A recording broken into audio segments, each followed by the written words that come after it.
All right, ladies and gentlemen, my viewers and subscribers from all over the world, I welcome you specially to yet another episode on your favorite political talk show, The Truth with Ben Jokes. Now, as hardship continues in Nigeria, flashes of anarchy are beginning to surface across the country because the situation is simply out of hand. When the price of a liter of petrol was moved from 195 naira to 615 naira in May last year, the analysis and predictions from experts was that the rate of unemployment was going to increase by around 10%. But for several months, fuel has been selling for over 800 naira. So you can imagine how many businesses would have shut down. And when the people decide to go to farm, insecurity won't let them farm. Now, in this kind of situation, tell me how anarchy is not imminent. Because on top of all these, the irresponsible political class that we have do not care about the masses, and they don't even have the decency to pretend as if they care anymore. In the past, they used to pretend as if they care, but nowadays they rub their corruption in the people's faces. Every time lawmakers gather, it is to share money amongst themselves or raise bills that have no impact on the lives of common Nigerians. If it is not a bill to change national anthem, it is a bill to punish those who don't know how to sing national anthem. And Shettima himself, speaking at a conference not too long ago, predicted that in a short while, the people will begin attacking politicians if the quality of leadership does not improve. And everybody knew he was talking to his colleagues because they are the ones in power. And his predictions have started coming true because in Bauchi State, Ningi Waji constituency, to be precise, the lawmaker representing that constituency was attacked by his people few hours ago. They attacked him and began stoning him, and he narrowly escaped being lynched today. Before I show you details of that update and how Nigerians reacted, let me quickly show you this video by Labour Party's gubernatorial candidate in Edo State, Olumide Akpata. See the video. Remember, what made me come into politics, the fact that people have been abandoned, people have been thrown, taken away from the equation, removed from the equation. And the only party that I saw, starting from their logo, Papa, Mama, Pikin, you see the family unit right there in the logo, speaks to what Labour Party stands for. It resonated with me. And that is why I joined them. And indeed, yes, the 2023 elections, I hope you know that the 2023 elections was just a follow-through from the NSAS movement. You know that the NSAS movement served as a trigger. I was president of the Nigerian Bar Association when the NSAS movement happened. And I supported 100% that movement as president of the bar. Provided free legal services to our young people who were arrested and thrown into custody, because I strongly believe what they were fighting for, and somehow I can connect that 2020 event to the 2023 elections.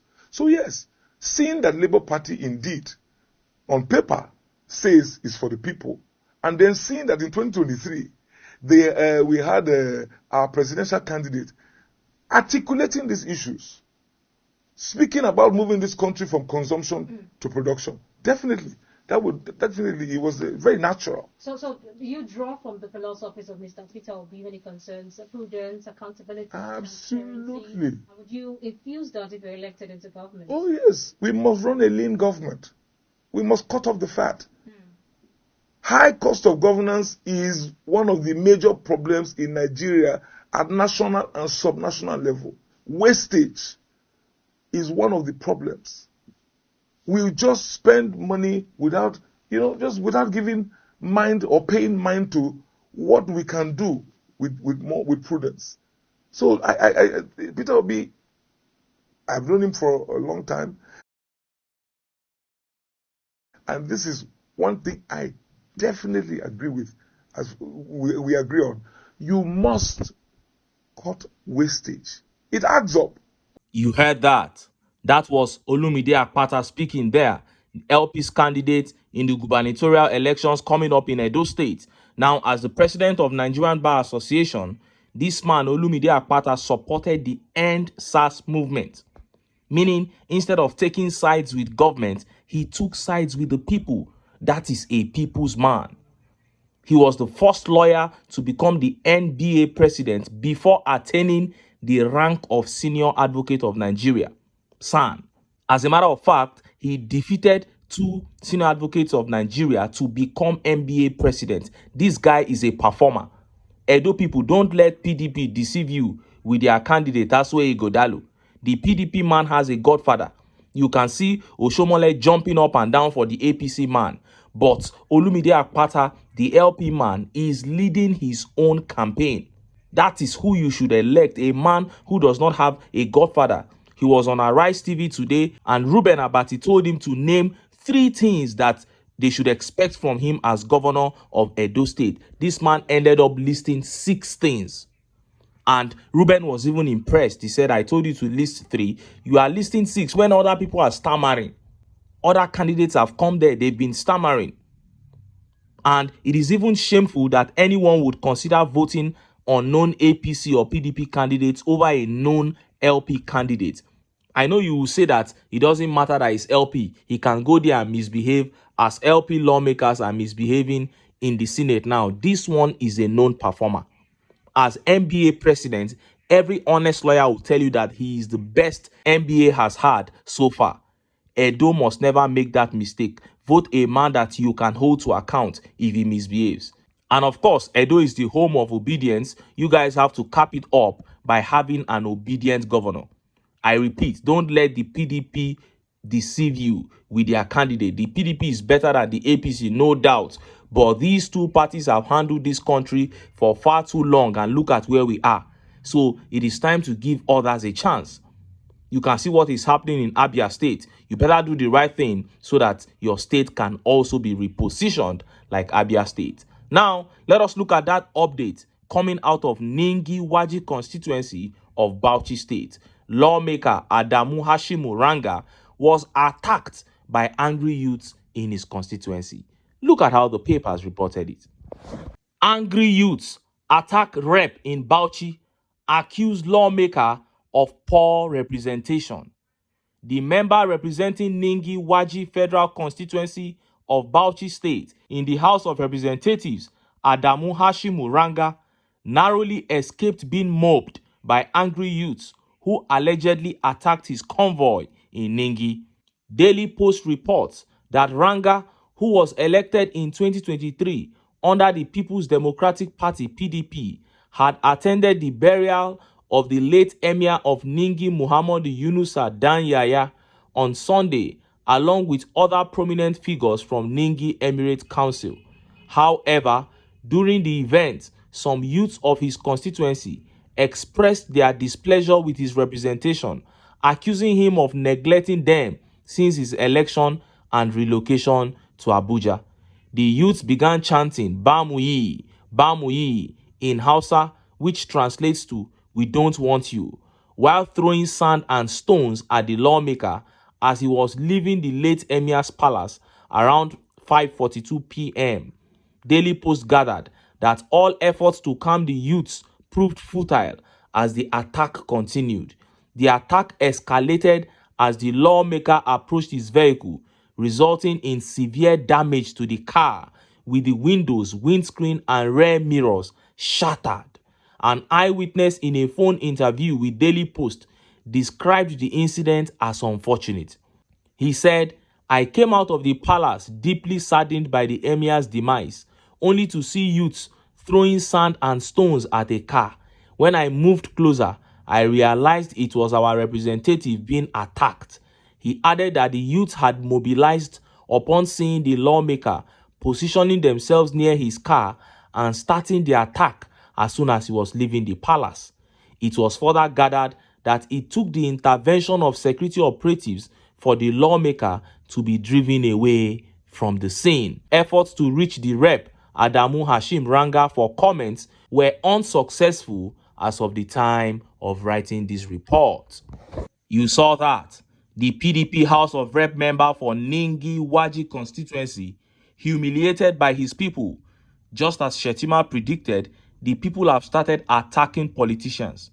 And this is just the beginning. They said he was whisked away by security forces. You and I know that his time has simply not come.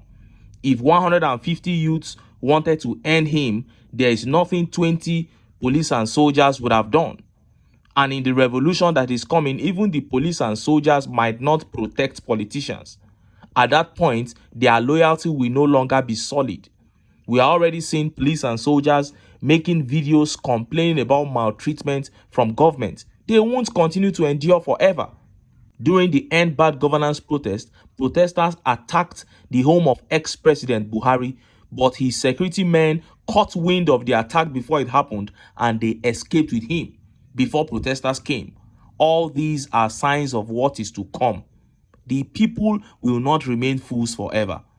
And as for those who foolishly voted the APC in the 2023 presidential election against all our warnings, how are you enjoying the fuel scarcity in Nigeria? Let us take this report from one of such fools.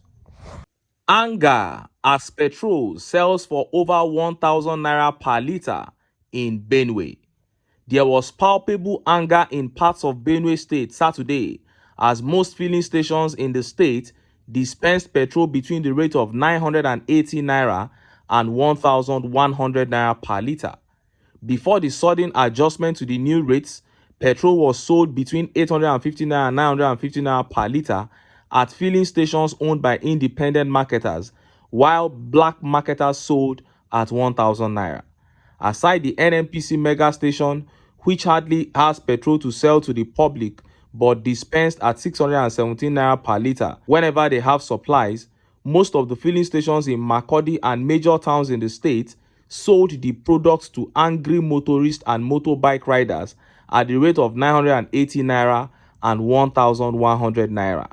An angry commercial motorcycle operator who simply identified himself as Christopher said the continuous increase in pump price of petrol was making life unbearable for him and his family.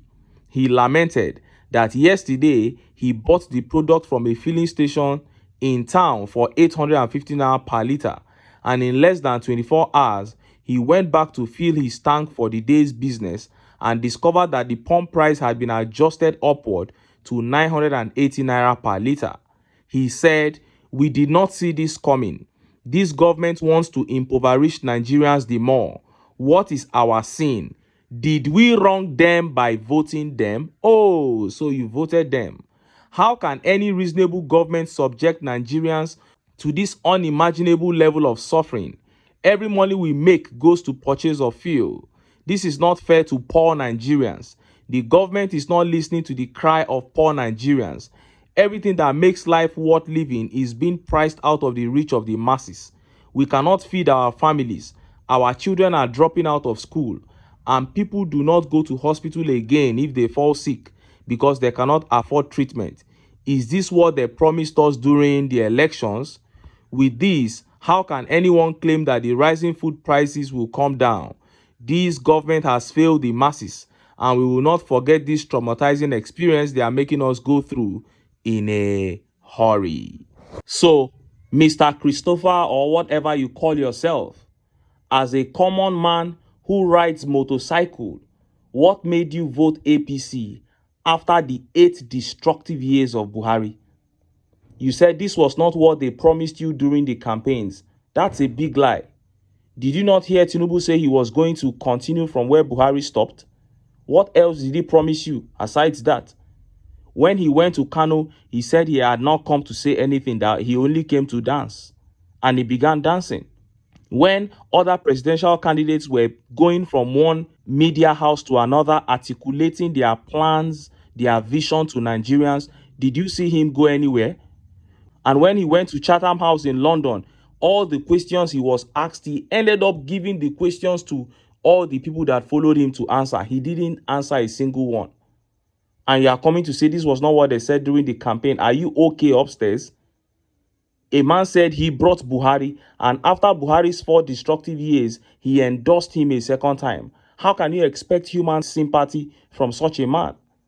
I am tempted to say terrible things to this motorcycle man, Mr. Christopher, but let me just caution myself.